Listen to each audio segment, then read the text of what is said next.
ওয়ালাইকুম সম্মানিত মালয়েশিয়ান প্রবাসী ভাইরা কেমন আছেন সবাই? আশা করি অনেক ভালো আছেন। তো আমি আজকে একটি নতুন ভিডিও নিয়ে আপনাদের মাঝে হাজির হলাম।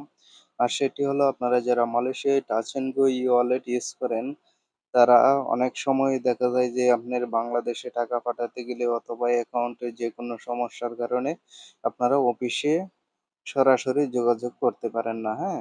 অথবা অফিসের কন্টাক্ট নাম্বার পান না। তো আজকে আশা করি আপনি যদি পুরো ভিডিওটি দেখেন তাহলে খুব সহজেই আপনি যেকোনো সমস্যায় আপনি অফিসের সাথে সরাসরি যোগাযোগ করতে পারবেন, হ্যাঁ?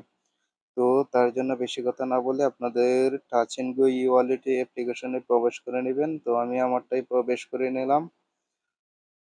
তো ফাইনালি অ্যাকাউন্টটি ওপেন হয়ে গেছে। তো এখন আপনাকে কি করতে হবে? এখন আপনি ধরেন আপনি রেমিটেন্স পাঠাবেন, হ্যাঁ? অথবা বাংলাদেশে টাকা পাঠাবেন, ঠিক আছে? তো তার জন্য আপনাকে এখান থেকে এই যে রেমিটেন্স যে অপশনটি আছে ওটি সিলেক্ট করতে হবে, ঠিক আছে? এই যে এখানে রেমিটেন্স অপশনটি দেওয়া আছে, ঠিক আছে? তো আপনি রেমিটেন্সে ক্লিক করে দিবেন। রেমিটেন্সে ক্লিক করে দেওয়ার পরে একটু লোডিং নিবে। তো আপনারা অপেক্ষা করবেন, হ্যাঁ? তো ফাইনালি যে পেজটি ওপেন হয়ে গেছে, ঠিক আছে? তো আপনি যেহেতু ধরেন আপনি টাকা পাঠাইলেন, ওই টাকাটা যায় নাই। তো আপনি কি করবেন? অফিসে আপনি কমপ্লেইন দিবেন, ঠিক আছে? অথবা অফিসে সরাসরি কল দিয়ে আপনি কাস্টমার কেয়ারের সাথে কথা বলবেন, ঠিক আছে? তো এই যে এখান থেকেই কিন্তু আপনি সবকিছু দেখতে পারবেন, ঠিক আছে? এই যে এখানে আছে দেখবেন অ্যাকাউন্ট। তো আপনি অ্যাকাউন্টে ক্লিক করে দিবেন। তো অ্যাকাউন্টে ক্লিক করে দিলাম। ক্লিক করে দেওয়ার পরে এই যে এখানে দেখেন দেওয়া আছে নিড টু হেল্প। এই যে এখানে দেওয়া আছে দেখেন? এই যে এখানে নিড মোর হেল্পস, ঠিক আছে? এই যে এখানে দেখেন অফিসের কনট্যাক্ট নাম্বারটি আছে, হ্যাঁ? তো আপনারা এই নাম্বারটি তুলে আপনি সরাসরি কল দিতে পারবেন। কল দিয়ে কথা বলতে পারবেন, আপনার সমস্যা আপনি সমাধান করে নিতে পারবেন, ঠিক আছে? তো আরো যদি আপনি ধরেন বিস্তারিত যদি জানান এসএমএস এর মাধ্যমে তাহলে এখানে আপনি ক্লিক করে দিবেন। তো ক্লিক করে দিলাম। ক্লিক করে দেওয়ার পরে এই যে এখানে দেখেন আপনার এখানে সমস্যাটির কথা আপনি কিন্তু পাঠাতে পারবেন, হ্যাঁ? তো এই যে এখান থেকে উপরের দিকে আছে দেখেন, এই যে এখানে আপনার ইউজার ইমেইল অ্যাড্রেস দিবেন। এখানে আপনি ফুল নেম দিবেন পাসপোর্টের সাথে মিল রেখে। তারপরে এখানে সাপোর্ট টাইপ, ঠিক আছে? তো এখানে আপনি এই যে এখান থেকে কিন্তু ক্লিক করলে এই যে এখানে ক্লিক করলে আপনার সমস্যাটি কোন ধরনের সমস্যা আপনি কিন্তু এখানে দেখে সিলেক্ট করে নিয়ে নিবেন, হ্যাঁ? তো আপনি ধরেন বাংলাদেশে টাকা পাঠালেন, ওই টাকাটা কিন্তু যায় নাই। তো আপনি এটা কমপ্লেইন দিতে চাচ্ছেন, হ্যাঁ? তো এখানে দেখেন ১ নম্বরে আছে receiver has not received remittance found. ঠিক আছে? আপনি এটাও দিতে পারবেন যে আপনার টাকাটা ওখানে পায় নাই অথচ আপনার অ্যাকাউন্ট থেকে কেটে নিয়েছে। এরকম দিতে পারবেন। আবার request to cancel remittance transaction এটাও দিতে পারবেন। কেন ক্যানসেল হয়ে গেল সবকিছু জানার জন্য, ঠিক আছে? তো রেমিটেন্স অ্যাকাউন্ট রেজিস্ট্রেশন সবকিছু এই যে এখানে কিন্তু দেখবেন আপনার যেটা প্রয়োজন আপনি সেটাই কিন্তু এখান থেকে সিলেক্ট করে নিবেন। ঠিক আছে? তো আমি ১ম টা সিলেক্ট করে নিলাম। Receiver has not received remittance এটা সিলেক্ট করে নিলাম। তারপরে এখানে আপনি ট্রান্সেকশন আইডিটা দিবেন। ঠিক আছে? তো আপনি যে আইডিতে টাকা পাঠাইছেন, ঠিক আছে?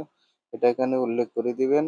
তারপরে এখানে বিস্তারিত লিখবেন কেন টাকাটা কি সমস্যা আপনার টাকা থেকে যায় নাই নাকি কি এগুলা বিস্তারিত কিন্তু এখানে আপনি তুলে ধরবেন, ঠিক আছে?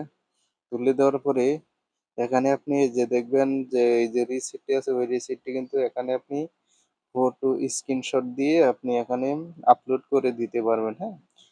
Add file or drop files here, ঠিক আছে? এখানে আপনি ফাইল আকারে দিতে পারবেন, হ্যাঁ? স্ক্রিনশট দিবেন আপনার গ্যালারি থেকে আপনি যেকোনো ছবি মানে ওই সমস্যাটির ছবি আপনি এখানে দিয়ে দিবেন, ঠিক আছে? তারপরে সাবমিট করবেন। এটা কিন্তু আপনার কমপ্লেন হয়ে যাবে, ঠিক আছে?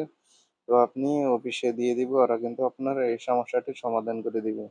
তো আপনি সরাসরি কথা বলার জন্য এই যে এখানে দেখেন আবার এখানে নাম্বারটি দেওয়া আছে। এখানে আপনার সম্পূর্ণ লোকেশন দেওয়া আছে। লেভেল ৫ টাওয়ার ৬ এভিনিউ ৫ দংশাল সাউথ নাম্বার ৮ জালান পেরেঞ্চি কুয়ালালামপুর অফিস, ঠিক আছে? তো এখান থেকে আপনি সম্পূর্ণ ডিটেইলস দিতে পারেন, দেখতে পারেন। আবার আপনি সরাসরি অফিসে গিয়েও কিন্তু আপনার সমস্যাটি সমাধান করে নিতে পারবেন, হ্যাঁ? এখানে সব ধরনের সিস্টেম কিন্তু দেওয়া আছে। তো আশা করি বুঝতে পেরেছেন। তো এই ছিল আজকের ভিডিও। যদি ভিডিওটি ভালো লাগে অবশ্যই আমার চ্যানেলটি সাবস্ক্রাইব করবেন এবং পাশে থাকা বেল আইকনটি অন করে দিবেন। যাতে পরবর্তী ভিডিও ছাড়ার সাথে সাথেই আপনার মোবাইল স্ক্রিনে নোটিফিকেশন চলে যায়, হ্যাঁ? তো আমি একটা কথা সবসময় বলে দেই, আমি আপনাদের কিন্তু পুরো প্রসেস দেখাই নাই, ঠিক আছে? পুরো প্রসেস দেখাই না কারণ এখানে কিছু পাইরেসির সমস্যা আছে, হ্যাঁ? তো আপনারা যদি কোনো কিছু বুঝতে না পারেন তাহলে অবশ্যই আমার মেসেঞ্জারে যোগাযোগ করবেন। ইনশাআল্লাহ বুঝিয়ে দেওয়ার চেষ্টা করব। অনেক ভাইয়েরা কমপ্লেইন দেন, আপনারা কিছু বোঝেন না, হ্যাঁ? তো আসলে এখানে সবকিছু দেওয়া যায় না। এগুলা যেহেতু ব্যাংকিং কাজ, ব্যাংকিং এর অনেক কিছুই কিন্তু প্রাইভেসি ঠিক রাখতে হয়, হ্যাঁ? সবকিছু হাইড রাখতে হয়। যার কারণে কোনো কিছু দেওয়া যায় না। সবাই জানেন এটা মালয়েশিয়া, এটা আমাদের বাংলাদেশ না। বাংলাদেশে হলেও কিন্তু ব্যাংকের সবকিছু দেওয়া যায় না, হ্যাঁ? কিছু সিকিউরিটির বিষয় থাকে। তো আপনারা অবশ্যই বুঝবেন এবং বুঝে শুনে একটু কমেন্টে করবেন, ঠিক আছে? তো আশা করি বুঝতে পেরেছেন। যদি ভুল ত্রুটি হয়ে থাকে অবশ্যই ক্ষমার দৃষ্টিতে দেখবেন, হ্যাঁ? তো সকলেই ভালো থাকেন, সুস্থ থাকেন। এই কামনায় বিদায় নিলাম। আল্লাহ হাফেজ।